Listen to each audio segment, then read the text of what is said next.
awesome. And I mean, how many times have you heard testimonies, or maybe in your own life, where something happened and you're like, oh, bummer, and I had to take care of this, and it held you up, it slowed you down, and then you find out, oh man, if I would have been there at that time, there was something happened.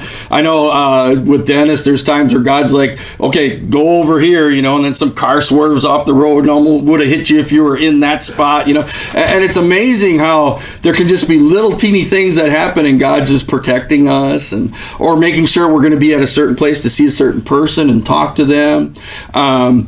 Sylvia and I went on our honeymoon. We didn't have money, so we just had a tent and we went camping. and we were coming back, and I was driving into the place where I was working. I was working at Heritage USA then.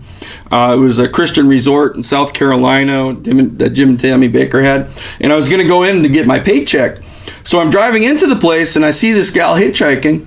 And I go, oh, that's my sister. So I pulled over. She had hitchhiked up from Florida. But just at that time on that road, I was there, and so I picked her up. So it was like she didn't have to look for me. She didn't have to try to figure out where to find me. I didn't even know she was coming or anything. She was just there. I'm like, okay. So I pulled over, picked her up. I mean, that's God orchestrating that, because the timing had to be so specific. There was only a narrow window of time that she would have been walking down the road that I would have seen her on.